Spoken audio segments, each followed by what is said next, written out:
Welcome everyone to another edition of Seeing Jazz. I'm Hrayr Attarian. I'm a member of the Jazz Journalists Association, and I'm also an amateur photographer. Today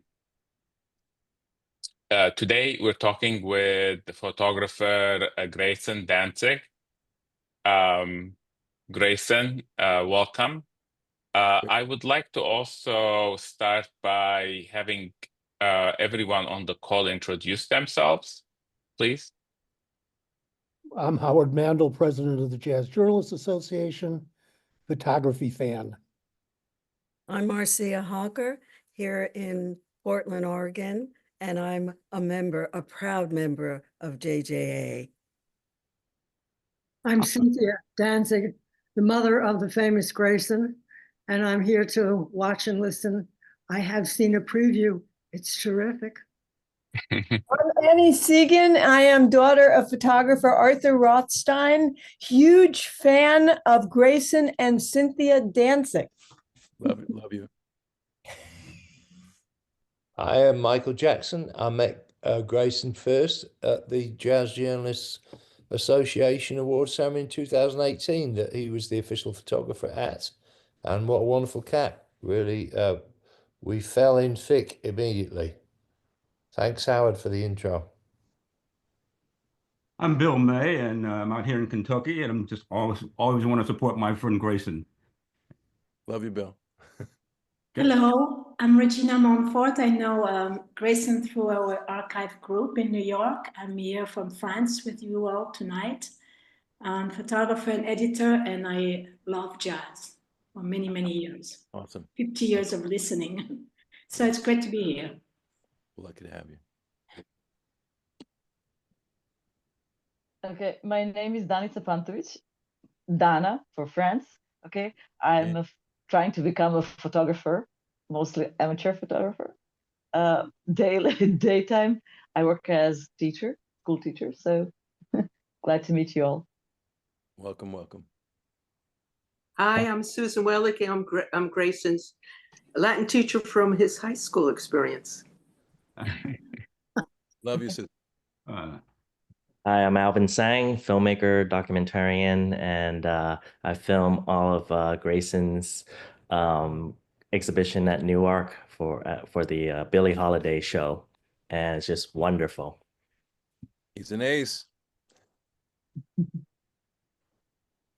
Okay, Oliver says that his video and audio are not working, but hello, Grayson. Hey, Oliver, welcome aboard. Okay, thank you everyone for introducing yourselves.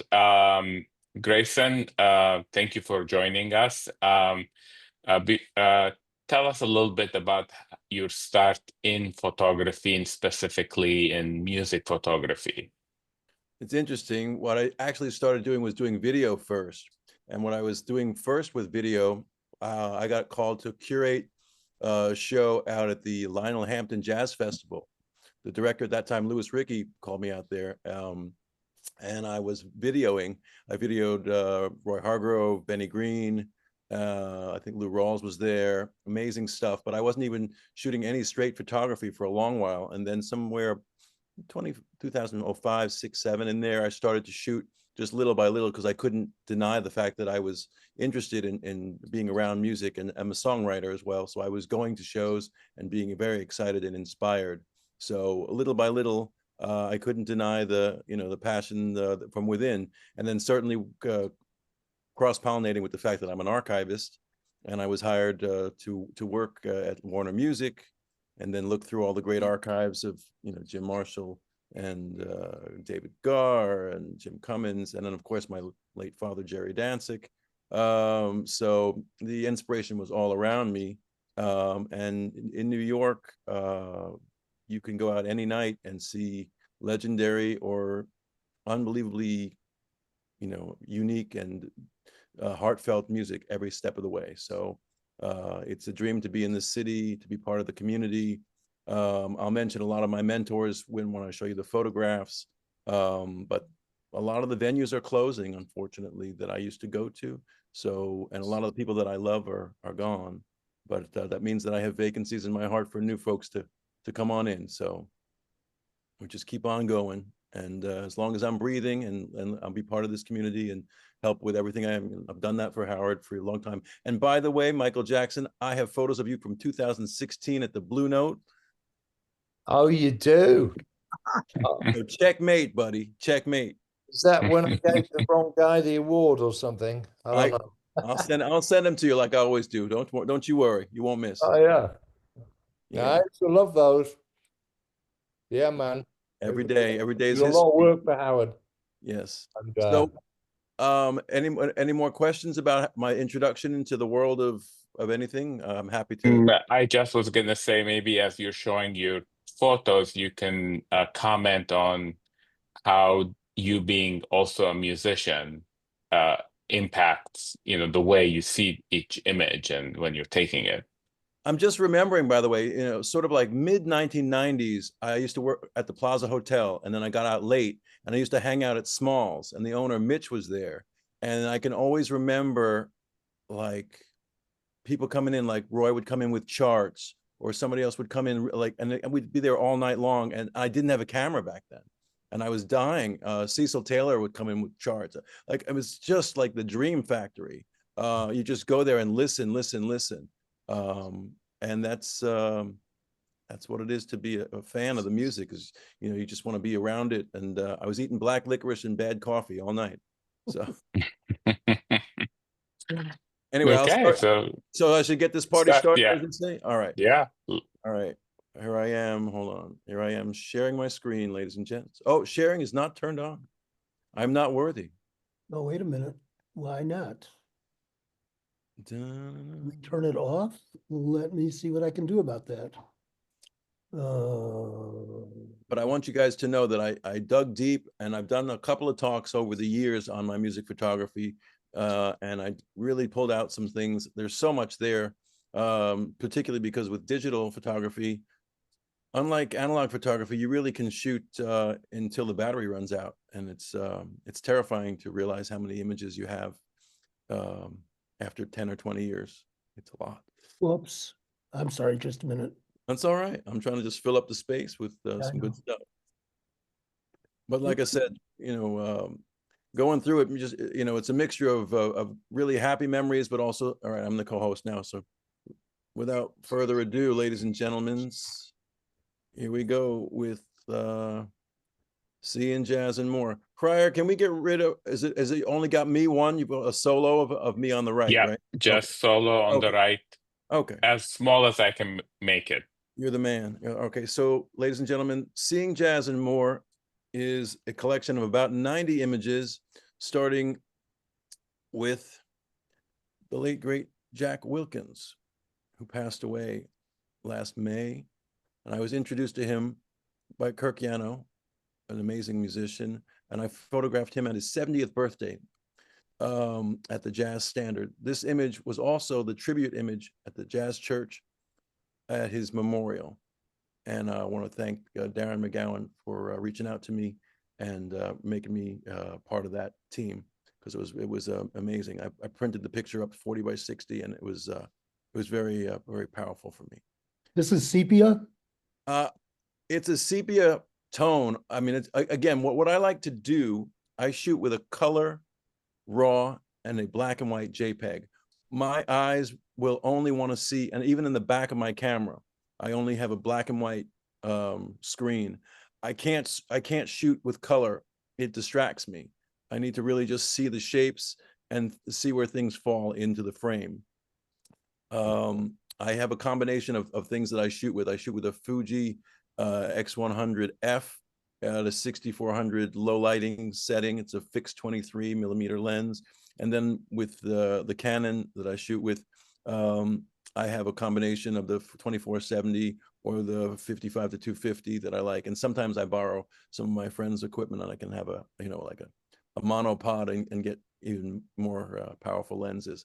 But yeah, I do a combination of up close. This is a digital image, not film. Everything you're going to see is going to be digital. Everything you're going to see.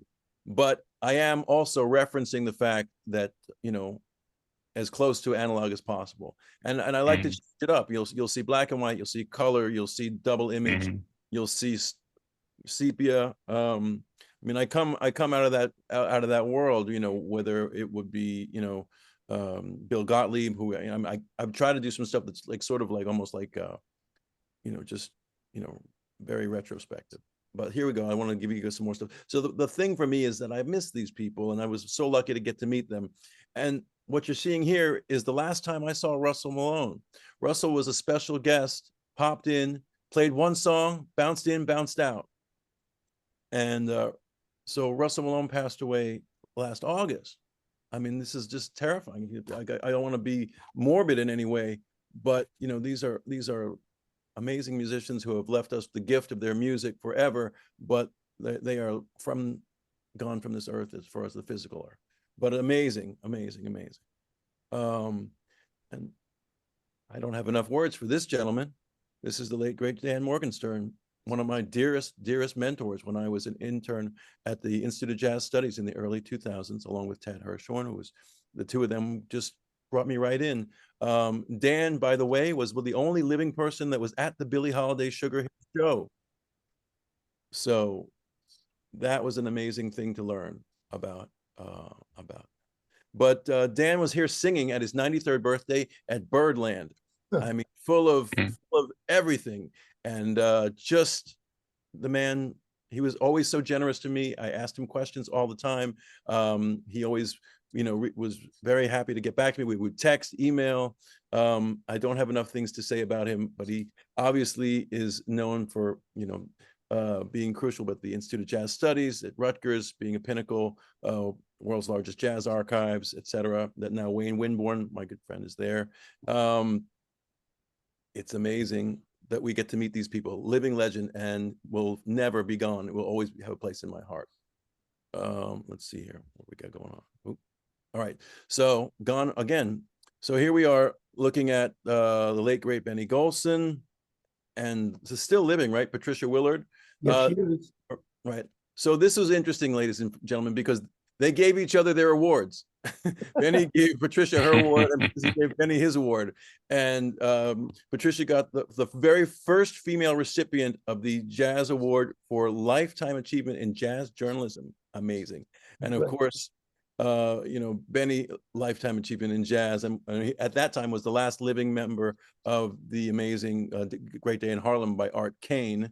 And that Well, leads me. Sonny is alive. That's true. Forgive me, Sonny. Forgive me, Sonny. Yes, that is true.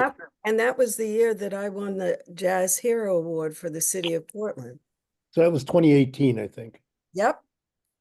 Thanks for. I appreciate that. This was at the New School.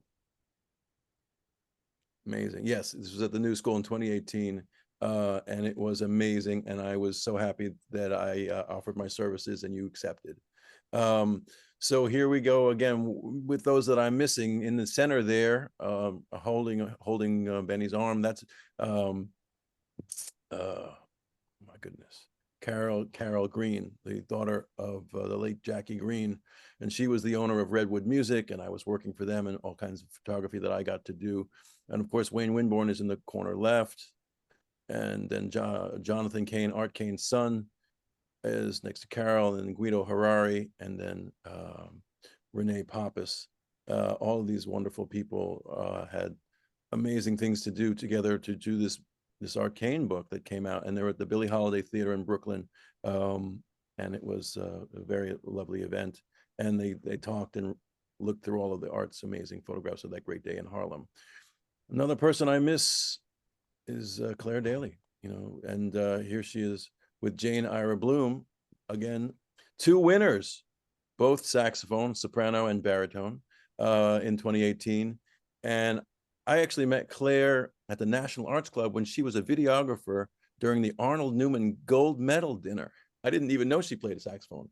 I did meet her at Minton's. I spent a lot of time at Minton's.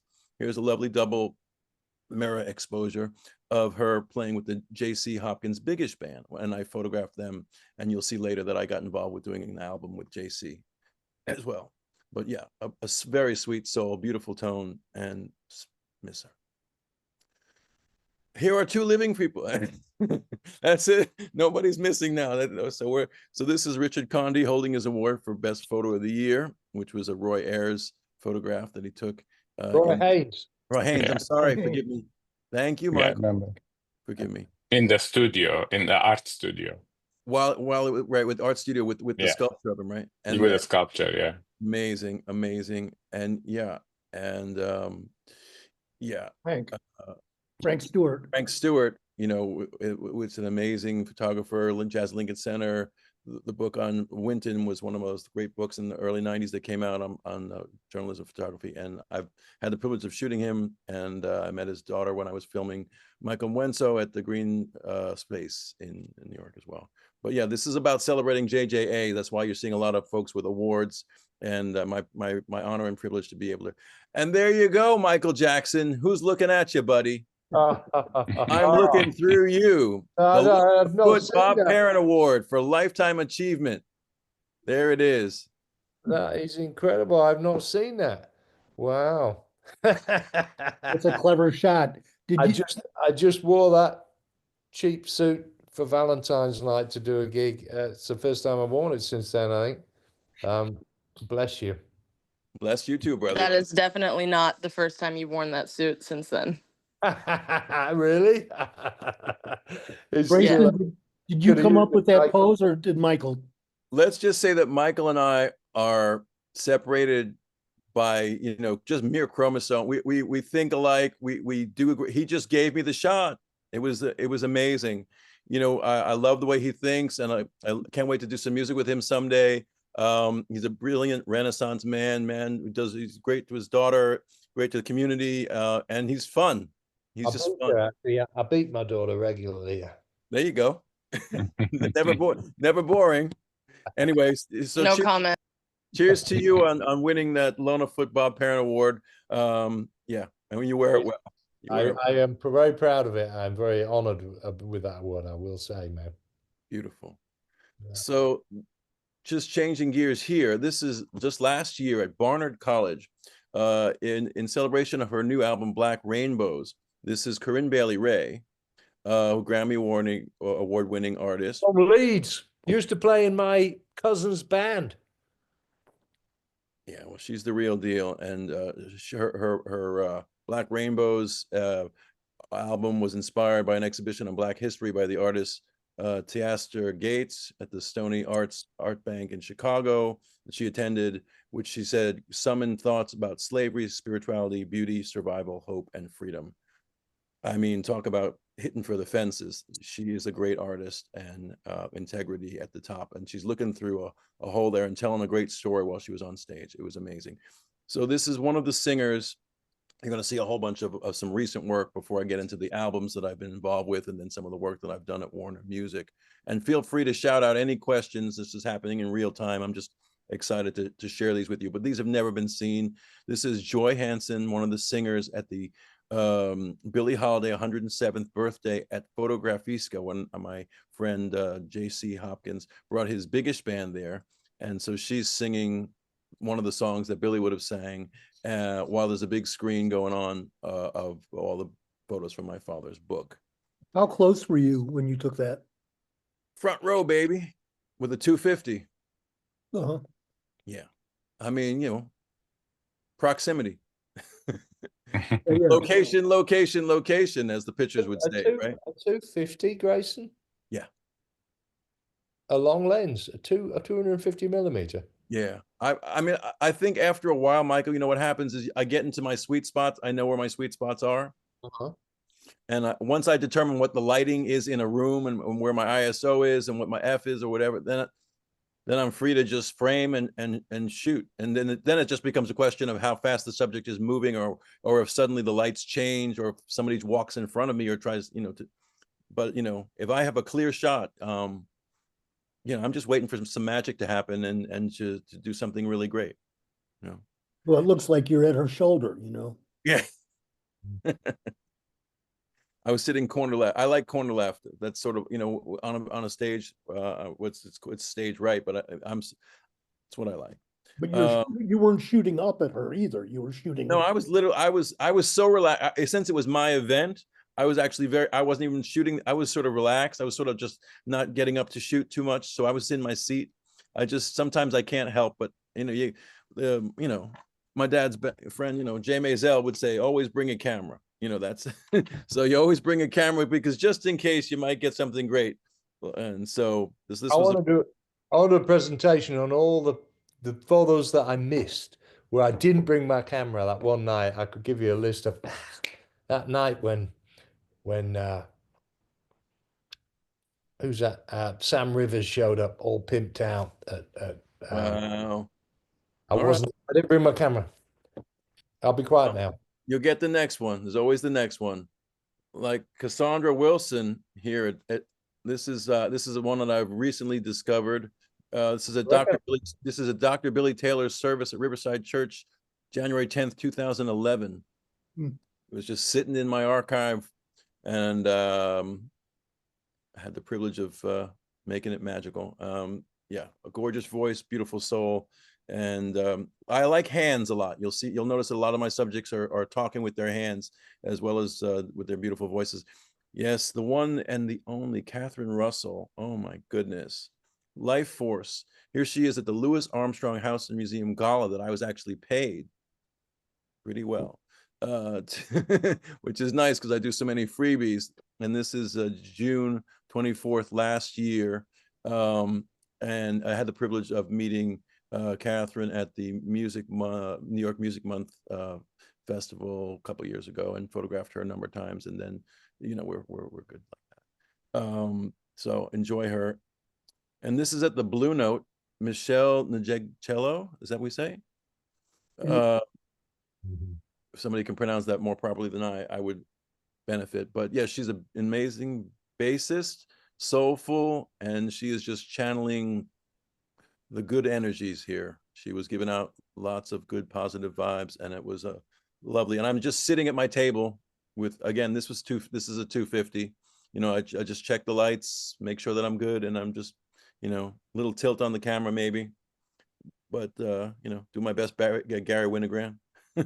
Yeah, her latest album, the one about James Baldwin, is her best.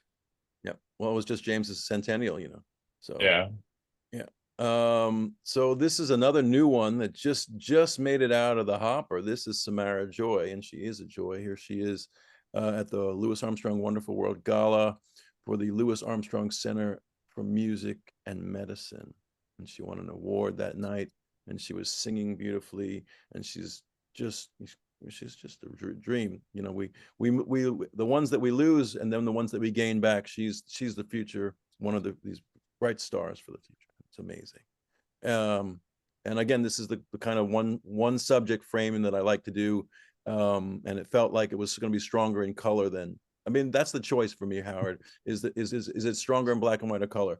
This is Lauren Henderson, who sang in a beautiful duet with Brandon Bain at Minton's back in September 24 of 2015. I'm going to pretty much know the dates on things because as an archivist, it's my job.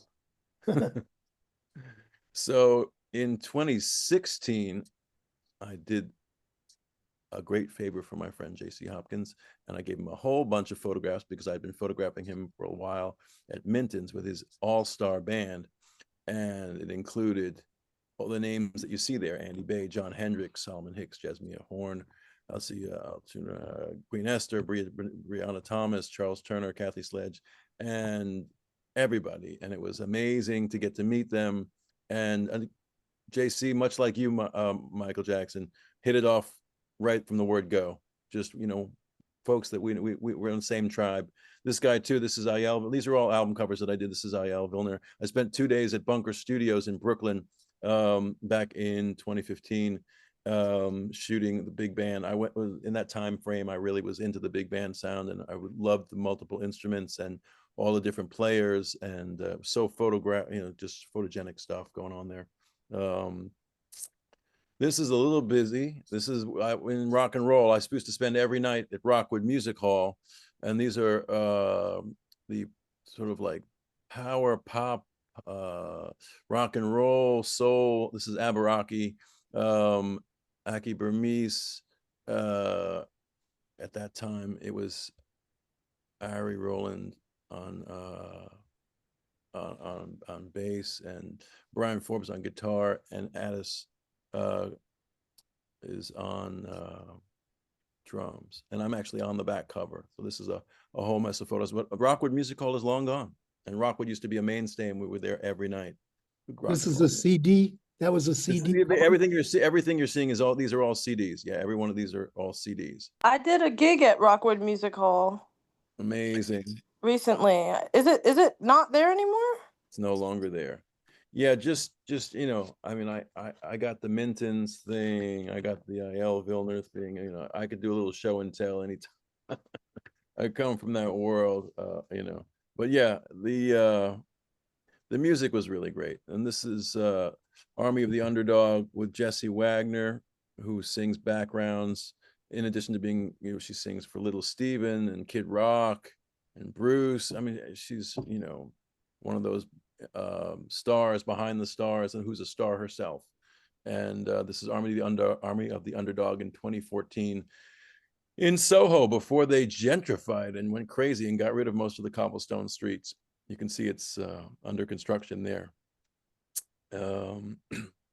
This is a soul singer, Darren Mastropaulo, did an EP. This is photographed actually in my mom's house in Brooklyn, around 2014, 15 in there. Great soul singer, writer, married last year, really, really beautiful guy. Another soul singer, this is Nat Osborne. These are all people that I got to meet and become friends with through my association with them at Rockwood Music Hall. This is, of course, an homage to the William Claxton Chet Baker. I would be remiss if I didn't tip the cat. Sometimes, you know, you have to do it. And here's you know, down from up, looking at Steve Conti, who is a rock and roll legend here on the East Coast, played behind lots of folks, played in a lot of great bands. And I did his album, Steve Conti, New York in 2014. And lots of photographs. The gutter is this beautiful shot at the Ear Inn that you'll get to see. I'm just so happy that these kind of things live, because they're all beautiful memories for me. This is Alice. Do you have any special techniques for getting close to these people or making them comfortable while you're working on these kinds of portraits? It's all relationships. Steve, I knew because I worked in the late, excuse me, in the late 90s, I worked as an assistant in a jingle house, and Steve was my favorite vocalist at the jingle house. And I stayed in touch with him for many, many years. And I always said, you know, whenever you need a photographer. And then he called me once, and then we spent the whole day together. And that was back in the day when I used to enjoy whiskey. So it was a good day. I'm coming up on the 26th, will be 11 years clean and sober, but I have fun. I have, you know, music and drinking, you know, did go at that time, did go together. So, but for me, those days are gone, but happy memories. And yeah, this was not, the drinking came later. I have horror stories about drinking and losing cameras, but no, this was, I was very excited to shoot this stuff, and you'll see how I have a different attitude for rock and roll versus some of the jazz things. You know, you do what the subject really, you know, you listen, you pay attention. That's to me, that's the most important thing. You pay attention. What does it need, and what would make the subject look best? You know, how do you elevate, right? That's the whole thing. Oh, this was a wonderful, wonderful woman that I got to meet at Chuck Stewart. This is Allison Williams, a beautiful singer. And this is her album Summer Nights in Harlem that we did in 2020. And it was written up and published, a lovely article in Amsterdam News, among the things that I've seen. But we were at Minton's, and she met me at Chuck's funeral, and we stayed in touch. And about a year or so later, she said, we said we're going to do something. Let's do something. And she's just the sweetest woman and a beautiful voice. And we had and we got together a couple times, and we do talk about doing some music in the future. So, you know, many hats. I got to photograph and film her with Christian McBride's Situation. That was amazing at the Blue Note. I mean, I could go down any number of avenues and tell you guys all kinds of stories, but it's just, it's a beautiful thing to be close to people who were so inspiring and inspired. And I just try to keep it going. Now, I had talked to, this is Motion Worker, which is the moniker for Adam Dorn, who is the son of legendary producer Joel Dorn, but a great producer and bass player in his own right. And the Philadelphia Eagles fan, man, we were so happy this year. But but yeah, so we talked about shooting for a long time, and he wanted this throwback photograph of an old boombox. So I rented the studio out in Industry City, and we did it, and we had a lovely day, and he was a beautiful soul too. So I got to work at Atlantic Records. I was hired within a month of my dad's passing, and my father and Ahmet Ertegun died on the same day, which was December 14th, 2006, which is coming up on almost 20 years. And this is actually my dad's centennial, but I will just mention that in passing because I really want to stay focused on what I'm doing here. But it did feel like a spiritual passing of the baton when my father died and Ahmet died, and then I got hired at Atlantic. So it felt like I was finding family again. And this guy, everything he touches turns to gold. Here he is standing behind a plaque for 10 million sold early in his career. This is Bruno Mars. This is at the old Atlantic Records office at 1290 Avenue of the Americas, where I spent almost 10 years. This is August 26, 2013. And a wonderful, inspired guy. Couldn't get him off the stage. He was playing, singing till they kicked him, doing a showcase that night. It was amazing. So here we are looking at Jason Mraz and Christina Perry at the Green Room in the Hard Rock Cafe. And yeah, it's only because I was smart enough to bring a camera that I took these photographs. Nobody told me no. I just kept asking, and I just always had a camera wherever I went. And celebrities like to be photographed. Who knew? And then of course you send them the photographs, and they say thank you, which is lovely. So, yeah, and sometimes you can't believe how modest they are, and then you just keep going. I got to meet Gary Clark Jr. early in his career. Here he is playing a showcase at John Varvatos, which is the hallowed ground of the old CBGBs here in New York. This is April 10th, 2013. And, this is before he got married and had kids and, became a big rock star. He had within a couple of months of just playing at Rockwood Music Hall, then suddenly went to the larger venues and doing things in an amazing way. And real sweet Texas kid, beautiful blues musician, beautiful soul. I really enjoyed meeting him.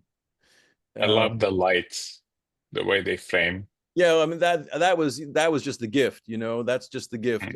Again, that's what does the situation need? How to make the subject look the best? Center him a little off center, have the lights. It was just like beautiful. Yeah, and they made this a huge 5 or 10 foot poster at Warner Music for about a year. It was right next to Neil Preston's Stevie Nicks and something else, and I was like, good company. And speaking of good company, the gentle genius giant, I got to meet Aretha Franklin. I have a photograph with Aretha Franklin. This is one of my, you can't take it, like a Super Bowl moment for me. Aretha has always been the queen of soul. And here she is singing at Jones Beach Theater on July 27th, 2011. I was rolling with Craig Kalman, who was the chairman and CEO of Atlantic, who you'll see a photo of him soon, and an artist named Rumor, and you'll see her shortly. And my boss at that time, Bob Kaus, because we were dying to see Aretha. And so, yeah, again, I had my cameras, and I got it, and then it was amazing. And before the show, I was shooting perspective shots for an album that never happened, but for Rumor, and she's a soul singer, and she's got a beautiful life now with a lovely husband and a son, and I'm really proud of her. And she was a good friend for a time there. And this is taken July 27th, 2011. And then there's Craig Kalman in his studio, and as I said, he's the chairman, CEO of Atlantic, in his home studio. And this photograph was published in Gareth Murphy's 2014 book, Cowboys and Indies, The Epic History of the Record Industry. So sometimes you get lucky and you take great photos and they actually live beyond just the camera or the archive. And this is, you know, I knew him and worked really hard on the relationship. I got the great lighting. And you know what you can do, by the way, which you can't ever say with analog photography, you can't do this. Take a photograph and then you turn the camera around and you show the subject how good you are and how great they look. It's sort of like cheating, but it's my best currency outside of my, you know, overly excited nature and just usual, you know, joie de vivre, whatever. But show somebody a photograph, that's all the carte blanche you'll ever need. And immediately it opens doors, they relax around you, and then they just keep doing that. So again, well, I think you're very generous in sharing and giving people your photos, Grayson, which I actually rarely do. I just don't have the energy for it sometimes. So it propagates the good juju, which is very, yeah, special. Pay it forward, my friend. Grayson, sorry, what year was that? This Craig Cowman photograph, this is 2014. 2014. It was 20, I mean, the book got published in 2014, so it's around 13, 14. It's interesting because looking at all the props, I love all the props and the little fella, I guess, on the background in Egypt, like all these, and it feels like it's a little earlier than that. You want a pop quiz? Can you name the album that's below Craig? Only I could tell you right now. Anybody? Oh, isn't that the Art Crane with the Art Crane, the Art Crane photograph? No, what do you mean right there? What do you mean? Oh, on the turntable. Houses No. Houses of the Holy, Led Zeppelin. Yeah. Oh yeah. Okay. No. Yeah. There you go. You're talking about the picture. I literally just noticed that this very minute. And I'm looking at the Swan Song label on the record. That's why and that confirms it for me. But yeah, I got to work with the Zeppelin archives when I was there. I got to work with the Ray Charles archives. I found Ray's contract. I mean, another future talk, I can talk to you guys about archives. But all the archive stuff that I've done has fueled me. Every time I look at a contact sheet, it's just you know, giving me ideas and reminding me of the way that the masters have seen.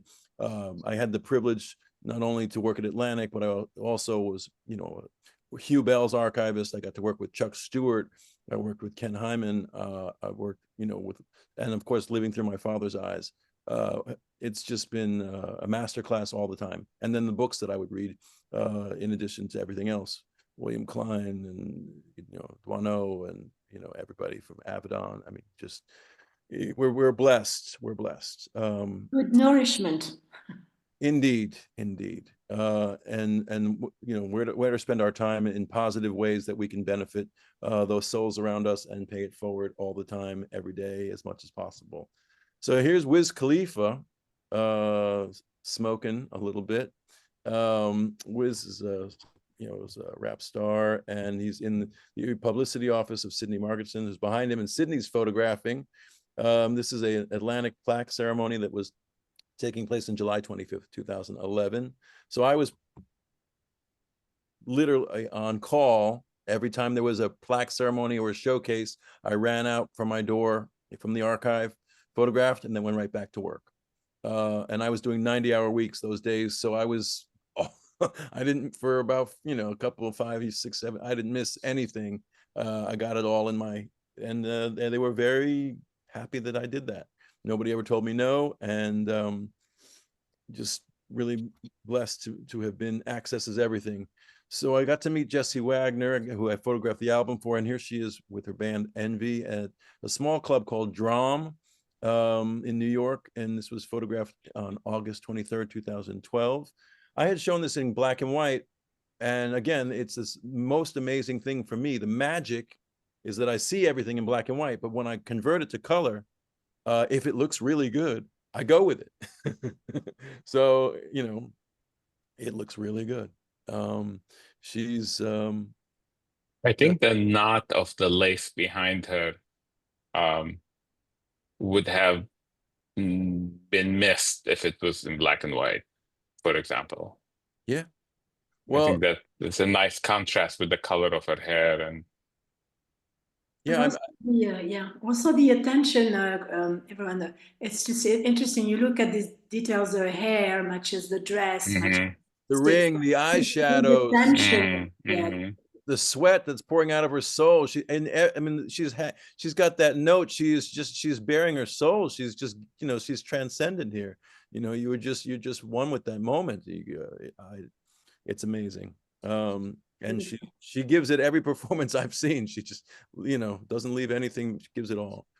So I was also backstage a lot. And you saw that earlier one from Jason Mraz, but this is backstage at the 92nd Street Y for Elektra Records 60th anniversary. Jack Holzman there holding court with Jackson Browne, Lenny White, and a stagehand there. This was, Jack Holzman's the guy who signed the Jim Morrison in the Doors. I mean, it's amazing. And Jackson Browne was another genius, modest. He let me take a photo with him at the event and was like, let's get it, let's do it. So lovely. What about the framing there, Grayson? Okay, well, you asked me. I'm using the mirror behind, so I've got the guy reflected. You're using a rule of thirds. I'm doing diagonals. You're seeing Lenny White, look toward the mirror. He's probably looking at himself. I can't see because I have I'm blocked with the. Yeah. But you've got like the doorknob and the edge of the chair on the other side. I mean, and somebody else on the right-hand side. I mean, I'm just using the force in terms of I frame it the way that I think it feels right. And I also try to make pictures that aren't boring. What it is. This is an invitation. You're in the there's a space there, and you notice that there's 4 people, but you're in the viewer is in the open space in the photo, so you are part of the conversation. And I'm literally seeing that for the first time. I don't know why I shoot what I know that I wait till I'm 100% sure usually, and I don't just keep clicking. When I was younger, maybe I fired, but at a certain point, you're framing, and then you're waiting for the sweet spot. And then look at the smile on Jackson's face. And Jack is holding an Elektra 60th anniversary cup. More details. I mean, it's just a very warm and you're in the circle. You're there. And that's kind of the privilege of being interested and connected. Here, this is in Germano Studios with T.I. at a listening party for his 2012 Trouble Man album. And it looks better in black and white than in color. The color just made everything pop out in a way that I wanted. Look at the pointing and the vibing, and everybody is just, there's somebody writing, like they're reviewing the album, and there's a photographer back there, and this is like a press party. People are hanging on every word and it's the first time they've heard this music, and it's a really exciting thing no matter what the music is at a listening party. The key about music is if you listen. It's an invitation to learn something, to know something that you didn't know before, whatever that is. And that invitation is huge. And it's a privilege to learn that gift at my young age of 58. This was a very lucky situation. I had been let go at Atlantic, but they still called me for special projects in archives and also to do some shooting. And this, of course, is Ravi Coltrane holding up his father, John Coltrane's gold plaques for 2 of my favorite albums, My Favorite Things and Giant Steps. I got the perfect lighting, I bounced it off the ceiling, and it has to be in color, of course, but I gave them, both black and white and color, and it ended up in Billboard magazine. This is December 12th, 2018. And it was just great, yeah, I mean, I'd worked with Chuck Stewart, so I knew where great John Coltrane and stuff was. And there's a Lee Friedlander shot on the right, I think, right? So yeah. Friedlander on the right or on the left? Well, Giant Steps, right? That's Oh, I Freelander. thought that was Chuck Okay. Stewart. So Now Chuck is Love Supreme, right? well, he did all the Yeah, and I mean, yeah, I mean, I've reached. They should do it. They should do all the Chuck's files as a giant book. I mean, Chuck has the best Coltrane of anybody that I know. Oh, yeah. And I'm sure that what's his name? Fuji in Japan. I'd be surprised if it wasn't a Eric Friedlander, The Giant Steps, but I might be wrong. It's definitely style, but I might be wrong. No, Giant Steps is definitely Freelander because look at that style. That's I'm just not sure about the one of Excuse me, Grayson, did you ever see Roy de Carava jazz? I've seen Roy, and I got to meet Roy, and Roy said some beautiful. The one and only time I got to meet him, he said beautiful things about my father. I wish I had filmed him. Because he photographed a lot of the musicians. Yeah, he photographed Billy a lot, and very moody.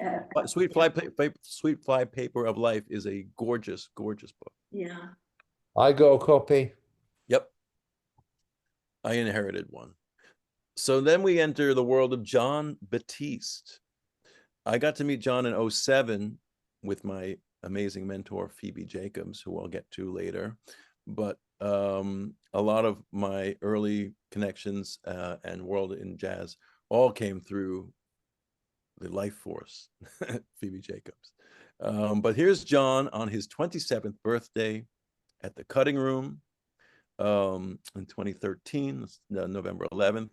And I am shooting in a style that I had never done before. I discovered this technique of shooting with a flash and taking the camera and moving my hand really, really fast.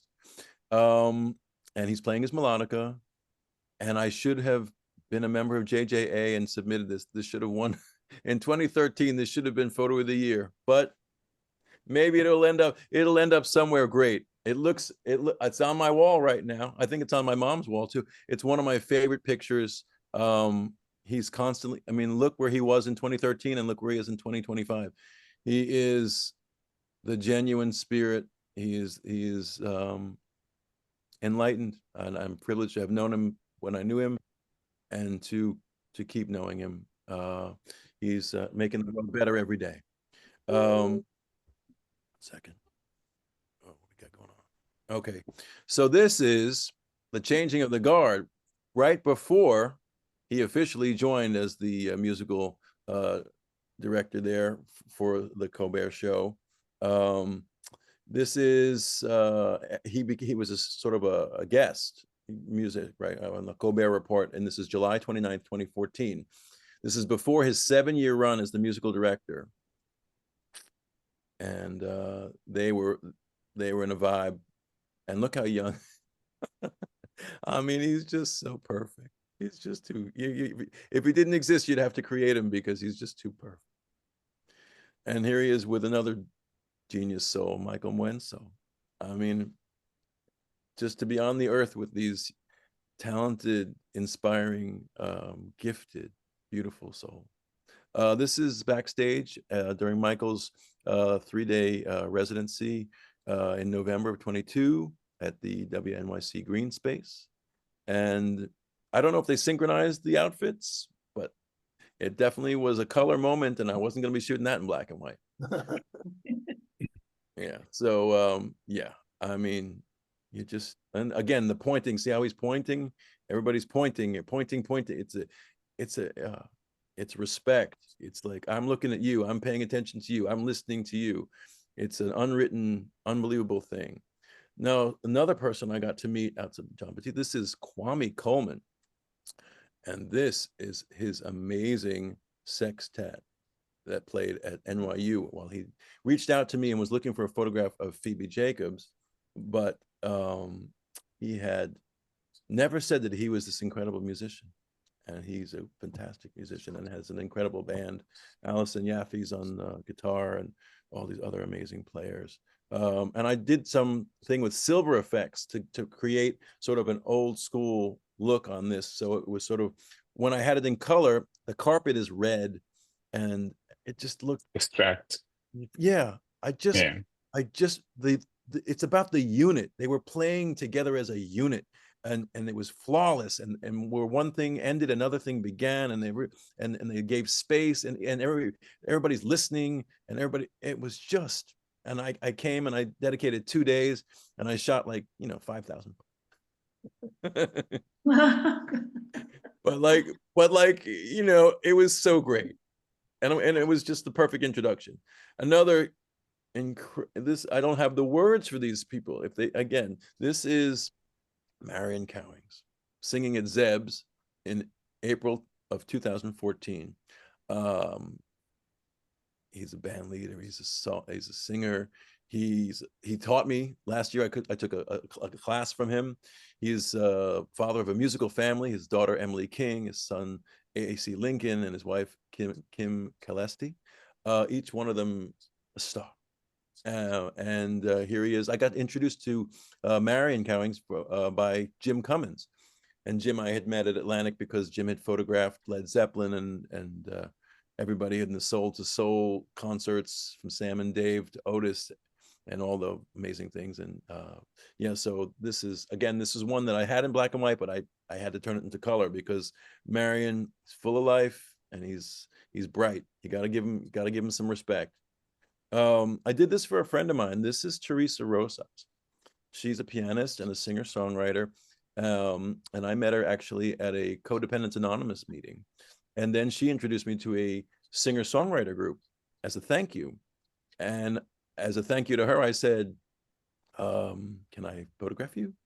And so I did this sort of collage technique, which you can do with the Fuji FX100. You can take multi images. You can shoot one. And unfortunately, it's only a JPEG, but you still can do something decently, and you could certainly render it later.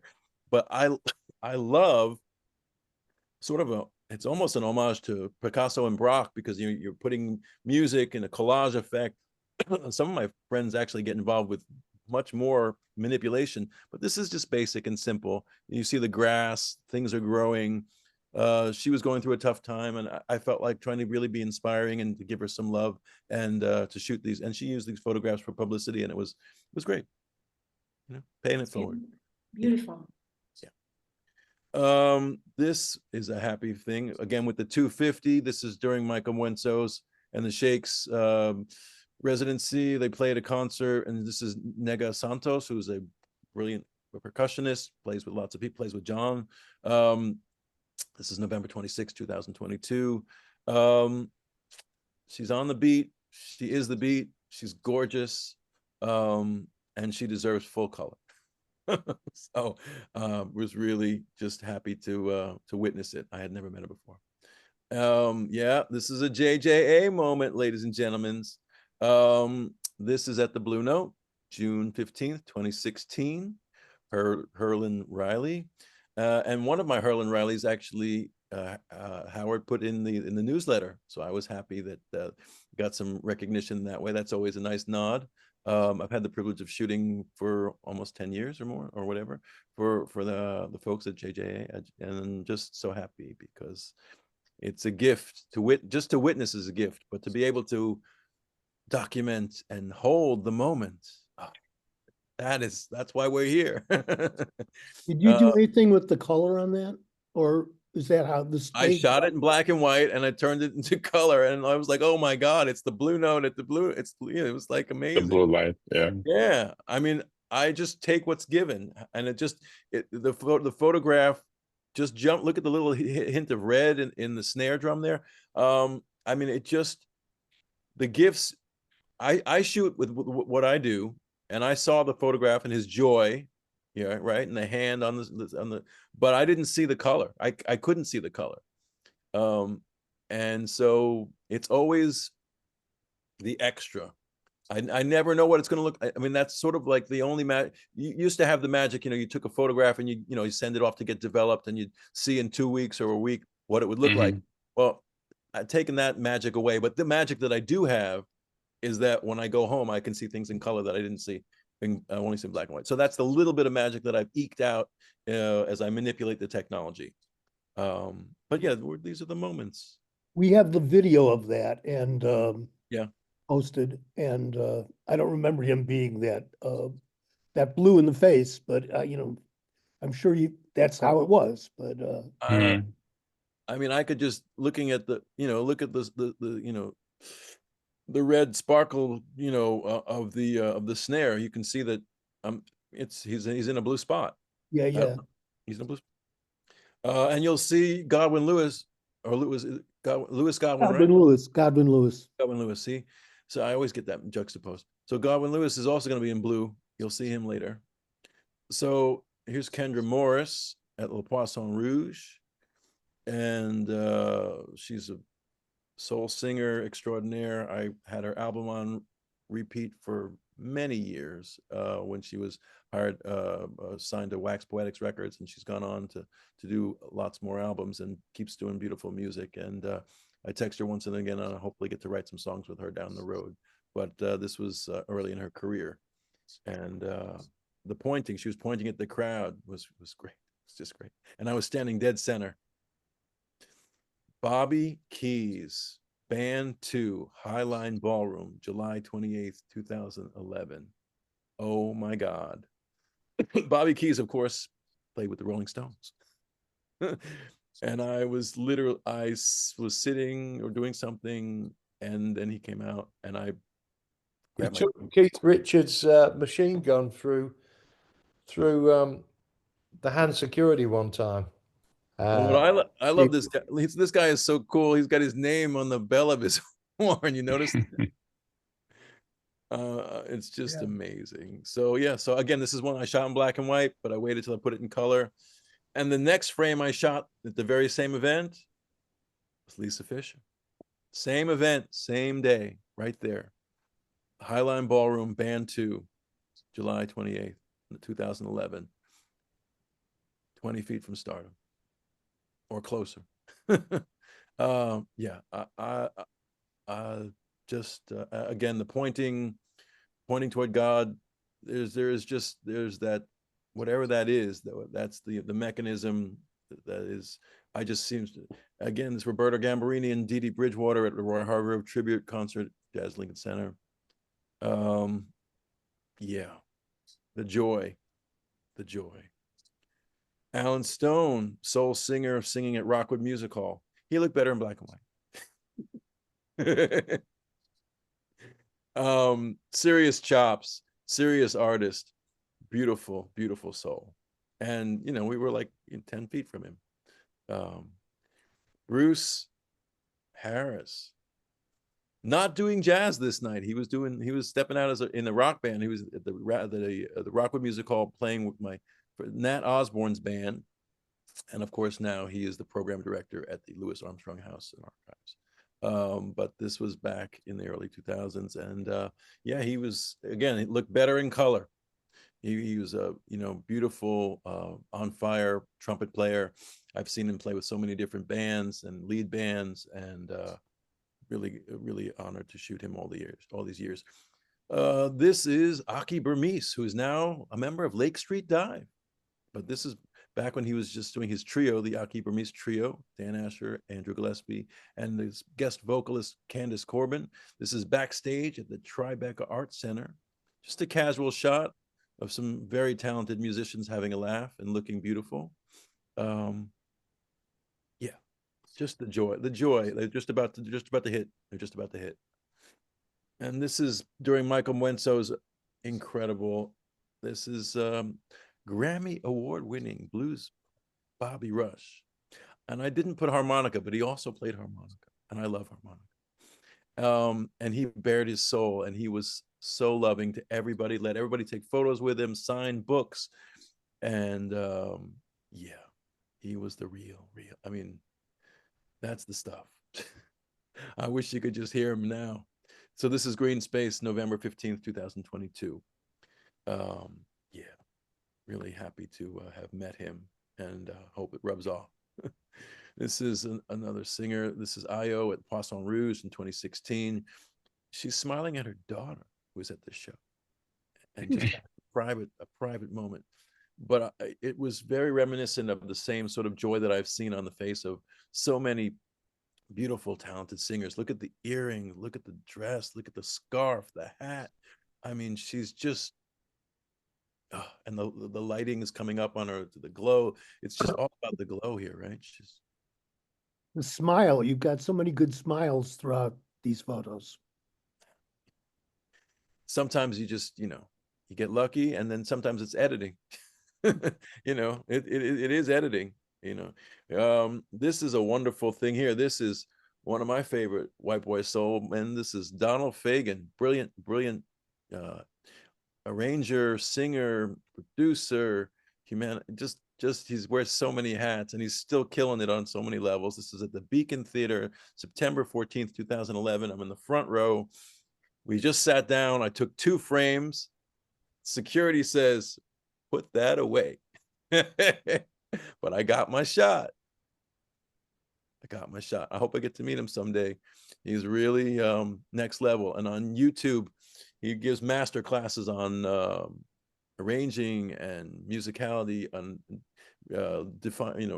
learning about all of his songs and techniques. Was in the Brill Building writing. It was like he and his partner working with Jay and the Americans for a while back in the day when Walter Becker. Walter Becker, yeah, long live Walter Becker. Yeah. By the way, I photographed Walter Becker. Not so great, but beautiful, but a beautiful musician. Beautiful musician. Grayson, wasn't that the Steely Dan, right? It was Steely Dan back in the day, I remember. Just Steely Dan, not the Steely Dan. It's Eagles.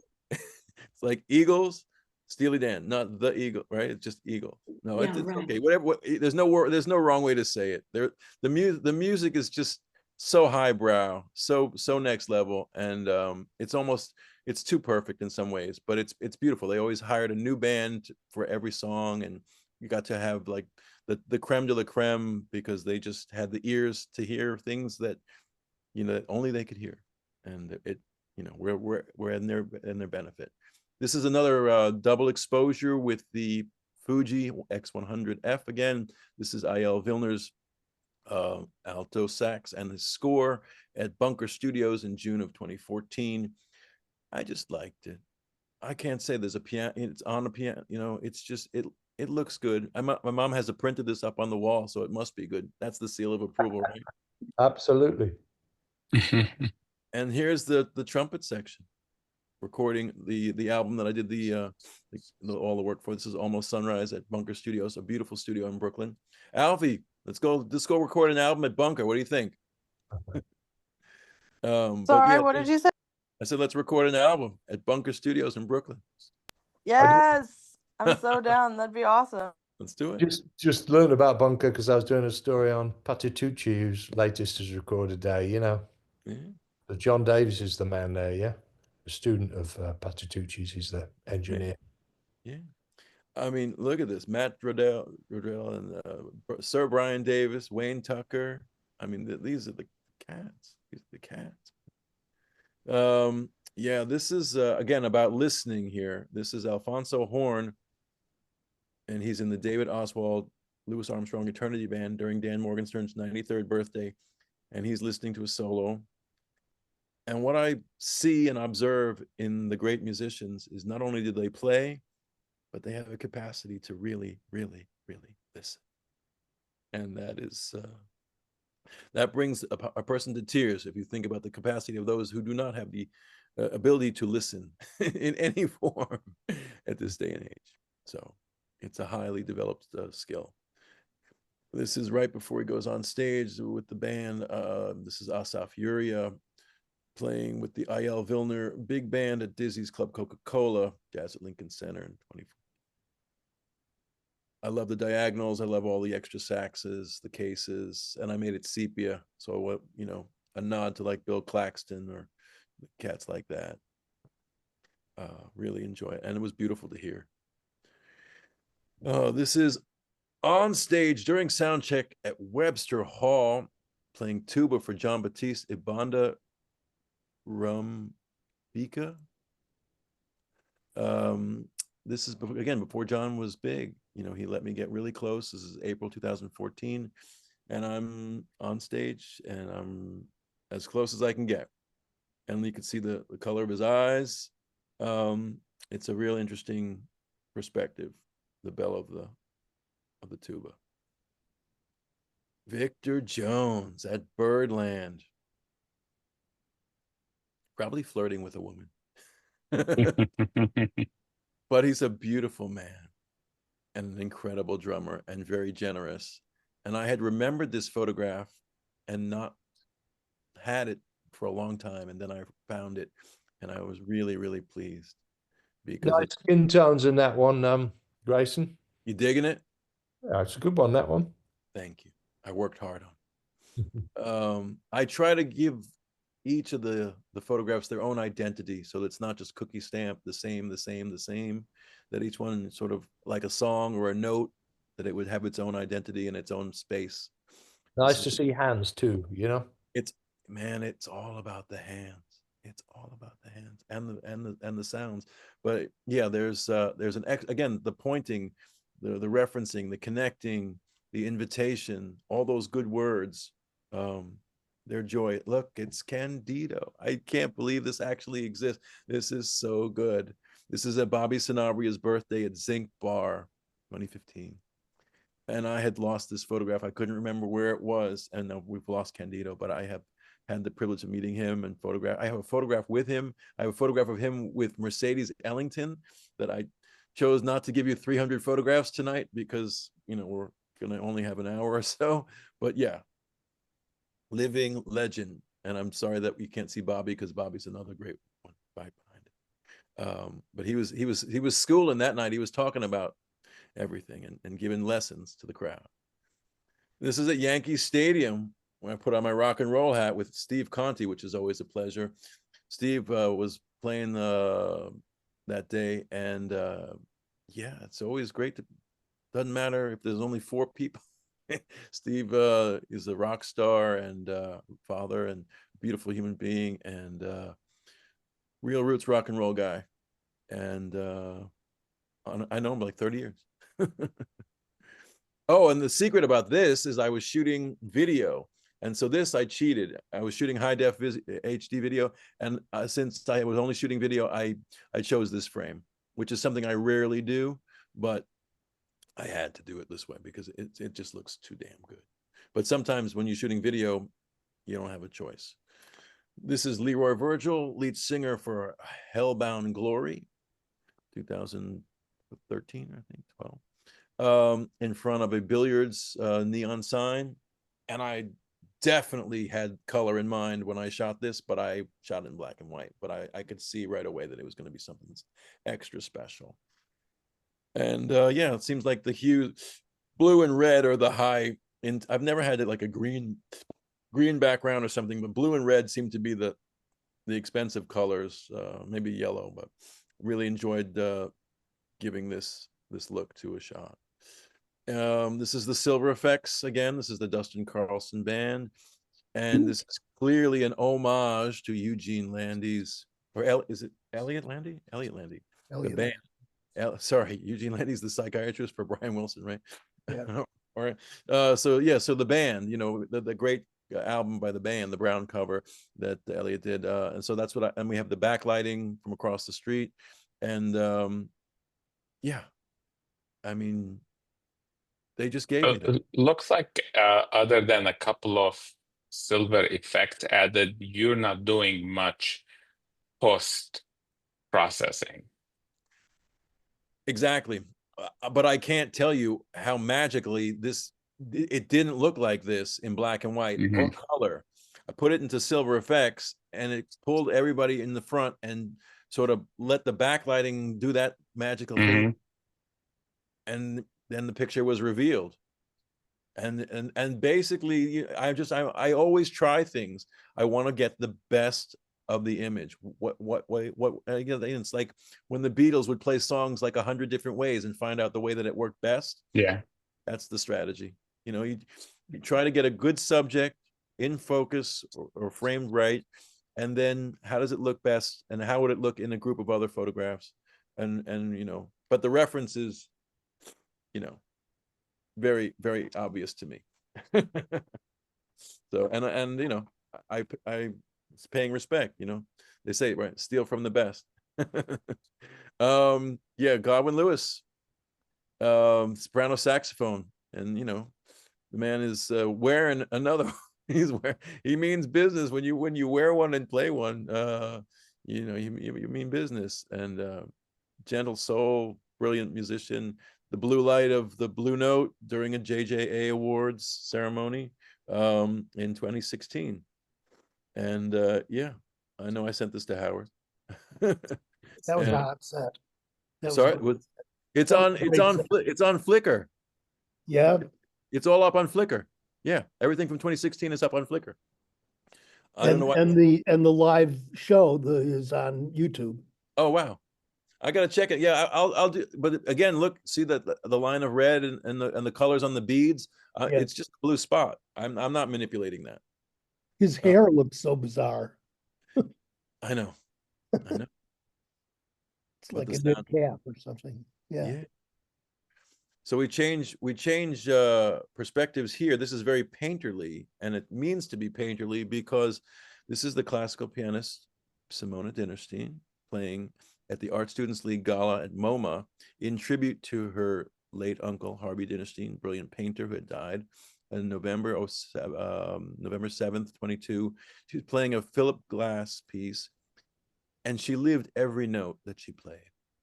She really gave that. And this is me again, trying to make the image match what I was experiencing. And she was really bearing her soul at the sadness of losing her beautiful uncle.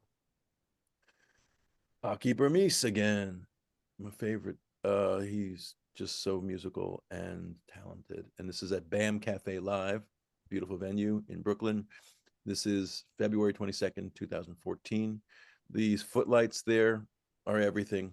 It's just an ordinary shot, but the footlights and making it, let's say, they got a hint of sepia. It's not full on black and white. It's got a little some mojo in it, little something in the Moxie mix. But yeah, I knew him before he was playing the Hollywood Bowl, and he's still humble and he's still beautiful and brilliant.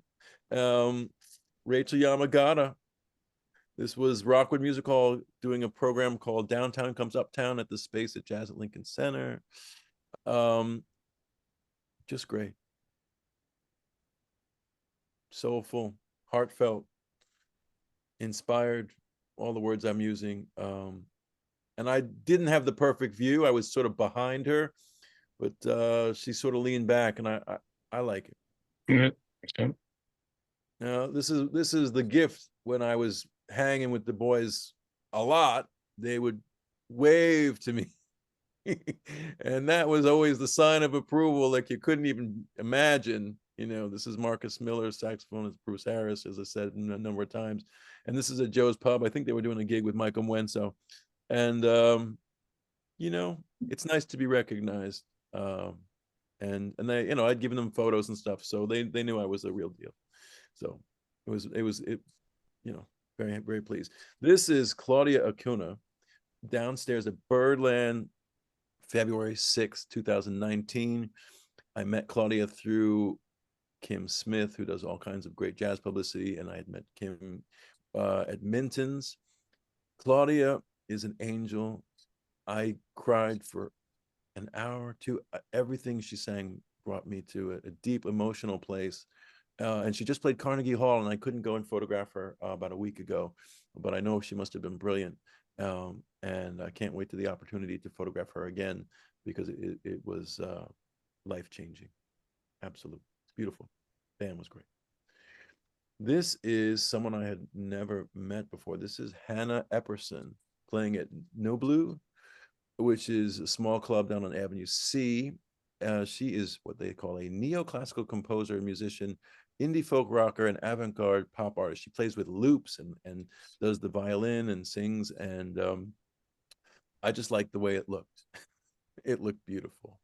And it looked like I could definitely add to the palette. And she filled in something that I had never seen before.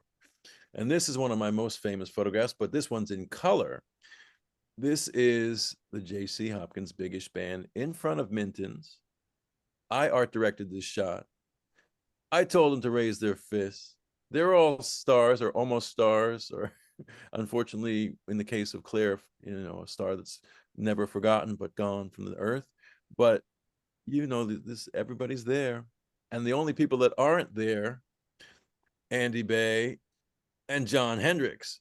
So unfortunately, that photograph will always miss a little bit for me. At some point, I may try to Photoshop them in, because there is a little space right there next to the photograph of Christian Scott.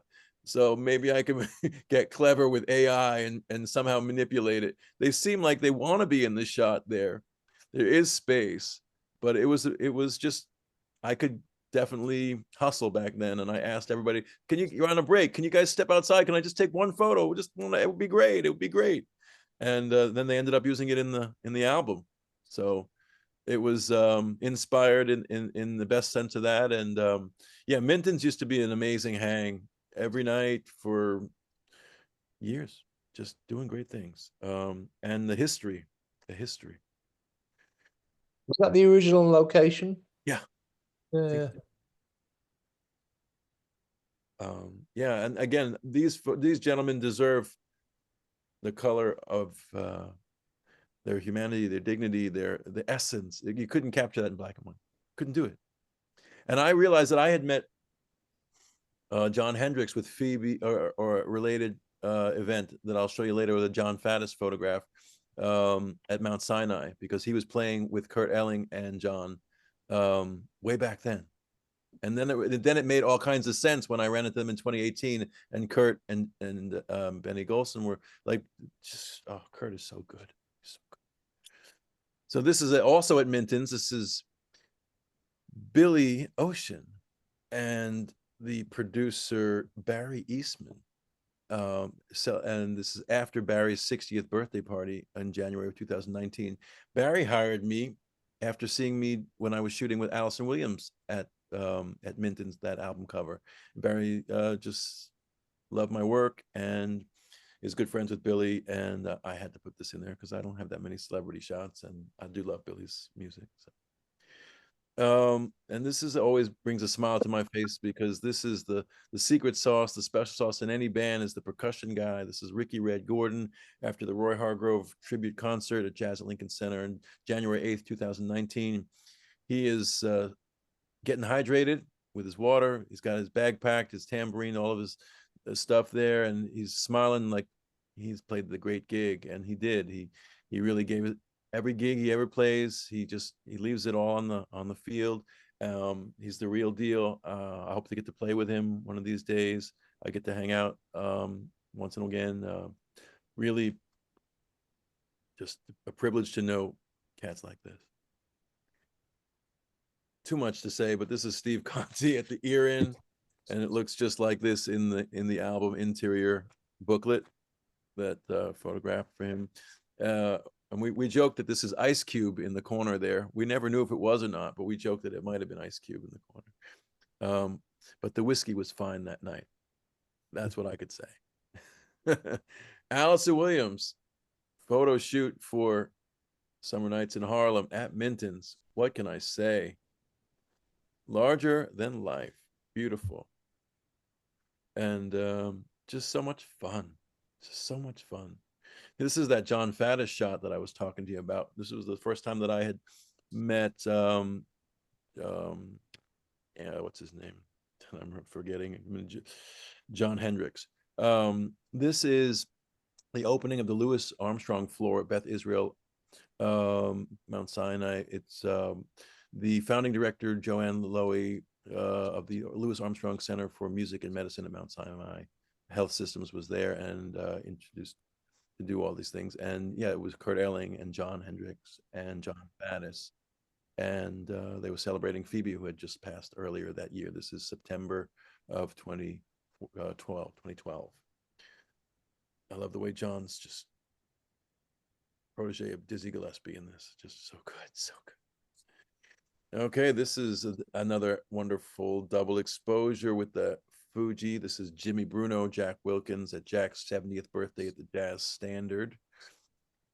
And I'm just having a little bit of fun here. That's in the camera?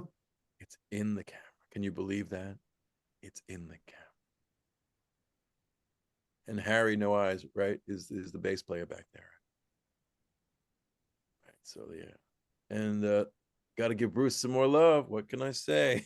You know, this is at the gala that I just photographed for the Louis Armstrong House and Museum. And he's now the program director, and I have really enjoyed watching his journey. And there's just something magical about, you know, it's Gabriel's horn. It's biblical. It says everything to me.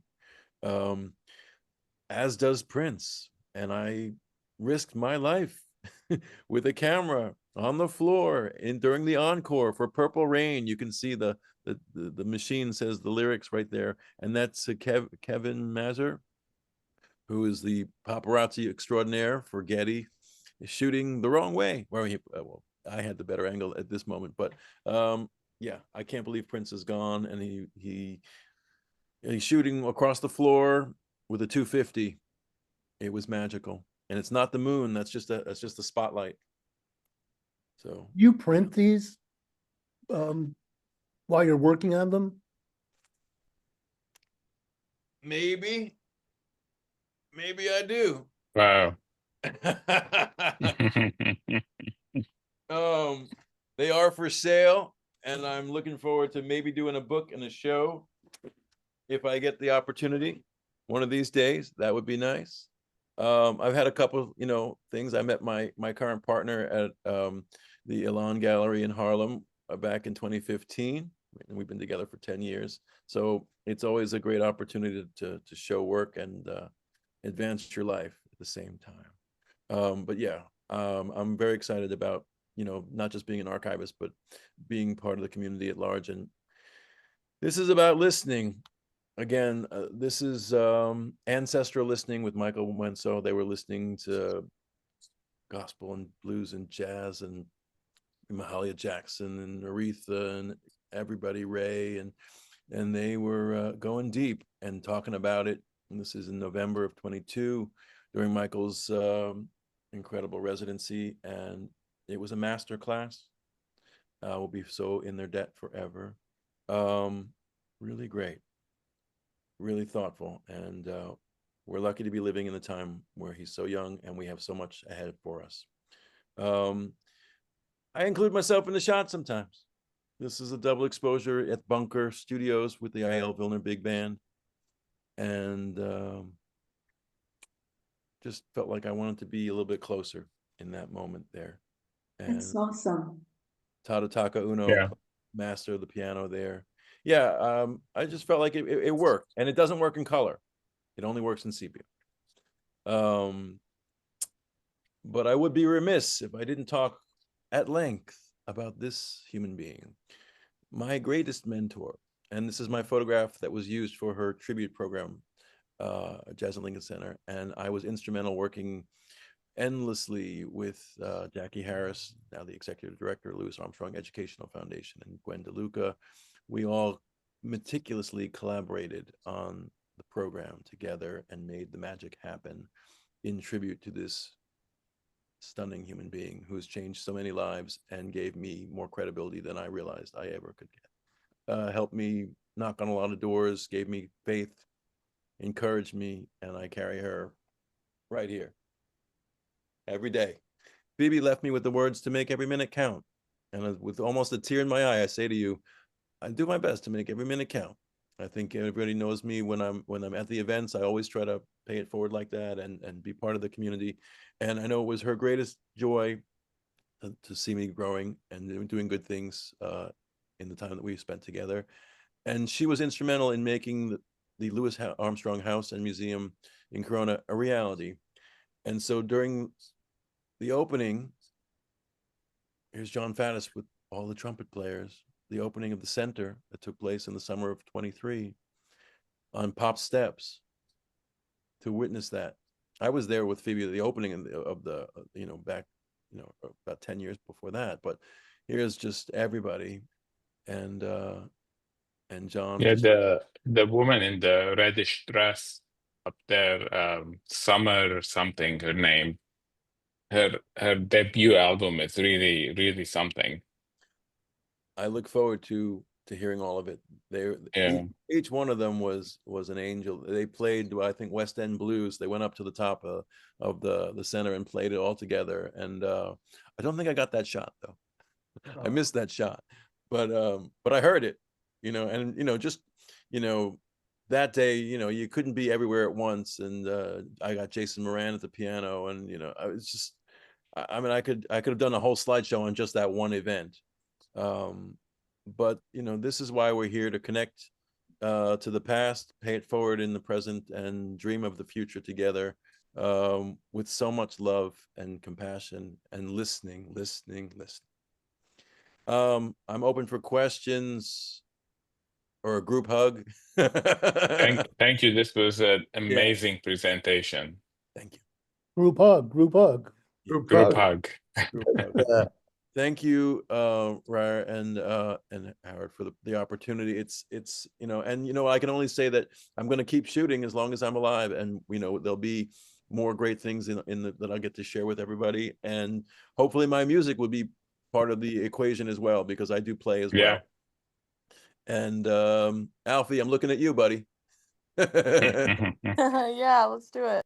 Yeah. So any questions about technique or about any of the specific photos? I could scroll back through the photos if you want, or we could just I could turn the thing off. I mean, we're looking at, what's the time now?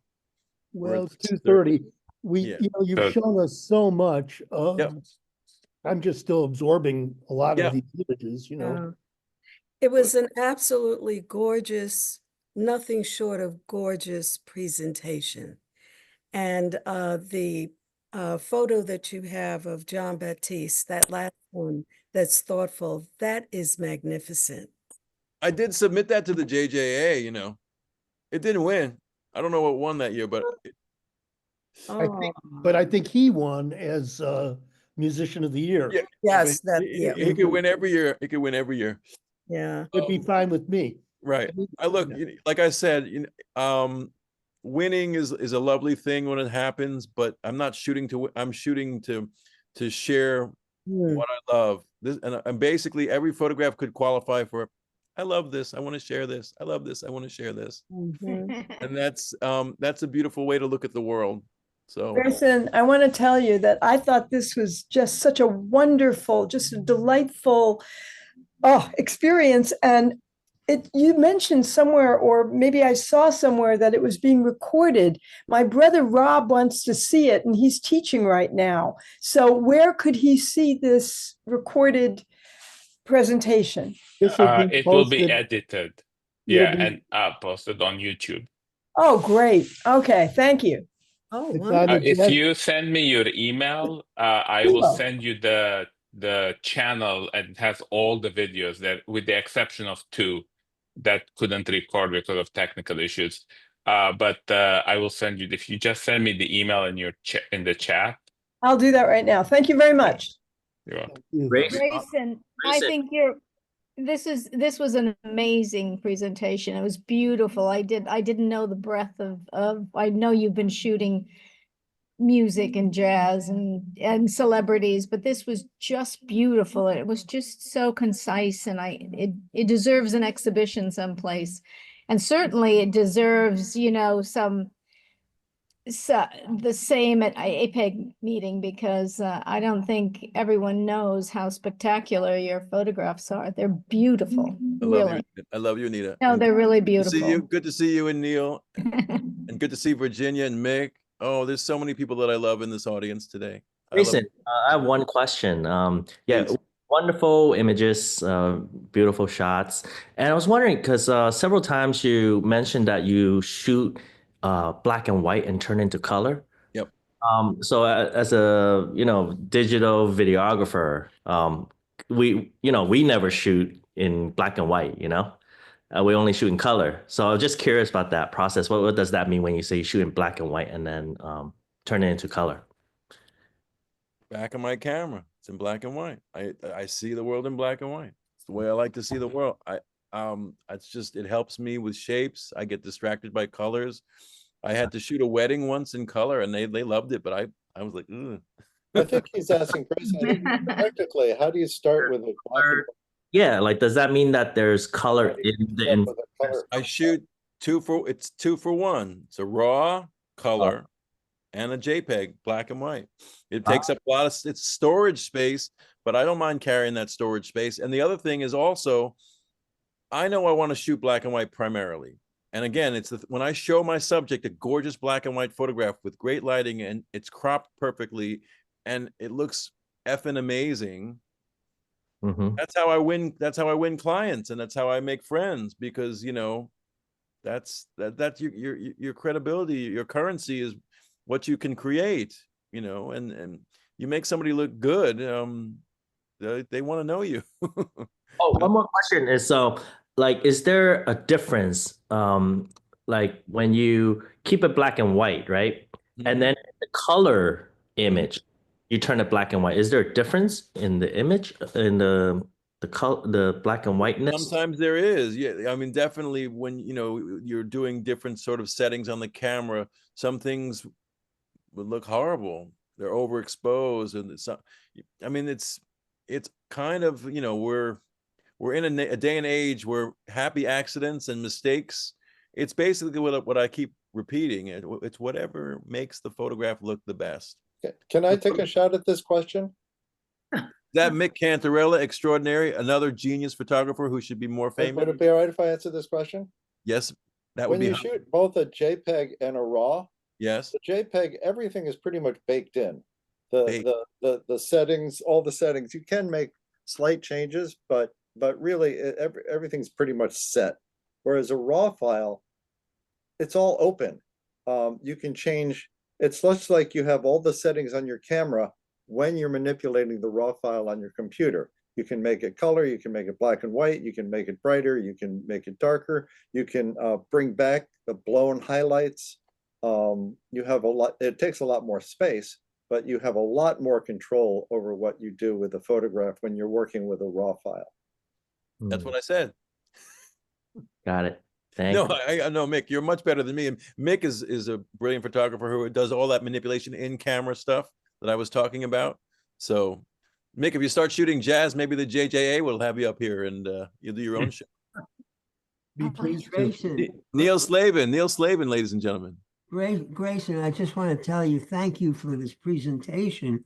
I've never seen this work, and this is the best work I've ever seen of yours, and it's way out in the ether. This is fantastic. Yes. And I agree with Anita. You need a show. Absolutely. The check is in the mail.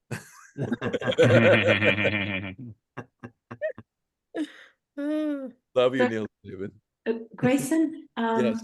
Thank you very much for this wonderful presentation, and it's very nice to have the company here tonight as well. Howard Mandel, I read some of your articles in Downbeat, I remember. Yeah, so I think like beyond, of course, the technicalities and the beauty of your photographs, it seems to me that what touched me is also the profound respect you have for everyone. And beyond the image, there is, again, that experience, so it's like we can almost hear the sound behind your photographs, and that really touched me, and I'm really glad to have discovered, and you have really done a lot of work. Maybe it's like you could be 85 years old with all that work behind you now. Well, it's you didn't sleep very much, did you? No, my 20s are gone. My 30s, I'm in my 50s, and they're almost gone. But I'm living a cleaner life these days. No caffeine, even. I went dark chocolate a little bit, but well, the best way to pay. Sorry, I say bravo. Yeah, I mean, the best way to do this is just to pay it forward and to listen to some more good music or be inspired, or if you hear of a street musician, maybe give him $1. Maybe just if you hear something you like, let them know it.